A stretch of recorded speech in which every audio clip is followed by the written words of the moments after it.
Bakit mas marami nagsasabi na mas maganda yung kabataan noon? Hindi pa naman putok na putok yung internet noon. Hindi pa putok na putok yung Facebook, wala pang TikTok, wala masyadong entertainment sa social media. Pero bakit mas maraming nagkiklaim na mas masaya yung generation noon? Kasi kahit ako, aminado ako na mas naging masaya ako nung kabataan ko noon kung ikukumpara ngayon na puro social media na lang. Kung ikukumpara ngayon na puro internet na lang. Alam ko maraming sasang-ayon sa akin dito, lalo na yung mga batang 90s. O yung mas matanda pa doon. Kasi noon, instead na sa GC kami nag-uusap-usap, meron kaming eksaktong oras at eksaktong tambayan na doon kami pupunta pagdating ng hapon. Magkikwentuhan kami ng mga walang kakwenta-kwentang bagay. Kahit wala kaming pera, nakatambay lang kami. Nag-uusap kami sa mga bagay-bagay. Physical kami magkakasama. Biruan, asaran. Minsan pa nga pagka merong ibang grupo doon, minsan nagkakaroon pa ng suntukan. Naalala ko noon sa lugar namin, bawat street, bawat kalsada, iba-iba yung grupong magkakasama. Hindi pa uso yung Mobile Legends noon. Ang uso pa noon yung mga Metal Slug pa. Kami yung generation na nasalubong namin yung era ng pagpasok ng computer shop. Magtatabi ng ₱5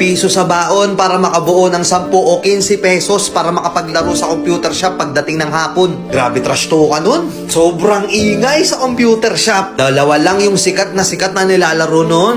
Dota tsaka Counter. Wala pang GC sa Facebook nun. Pero alam namin kung kailan yung call time namin para magkita-kita kami ng mga kaibigan namin noon. Hindi pera ang currency namin noon. Pakapalan ng text at pogs ang basehan noon para malaman kung gaano kakalakas noon. Meron ba sa inyong mga nakapaglaro na noon? May Jolen, pupunta ka sa tindahan, kukuha ka ng tansan, bubutasan mo, gagawin mong sipa. Kada dadating yung Pasko, hindi pwedeng hindi ka magpapabili ng pellet gun. Kami yung mga kabataan noon na hindi pwedeng hindi kami mawawalan ng sugat sa katawan. Sub-sub dito, sugat-sugat na tuhod, at kung ano-ano pang sakit sa katawan. Napakasaya noon kasi ang kasiyahan namin noon sobrang simple lang. Kahit wala kaming pera, basta kompleto ang tropa, okay na okay na. Yung tipong pupunta ka sa court, makikipagpustahan ka, kahit yung pusta is tubig lang, palag-palag na. Ibang klase yung tuwa at saya, lalo na nung nakikipaglaro ka pa ng luksong baka, Tom Sawyer pa. Nakakamiss, di ba?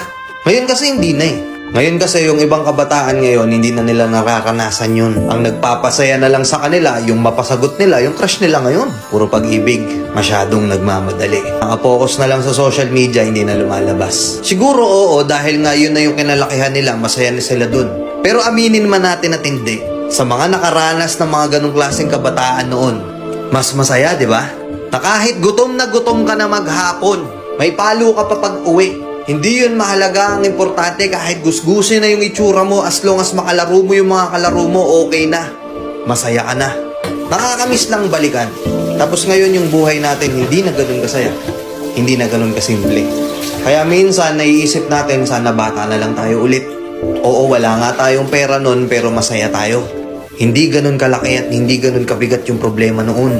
Habang tumatanda tayo, nawawala na yung saya natin nung bata tayo. Kaya minsan yung iba, ini-spoiled nila yung inner child nila ngayon.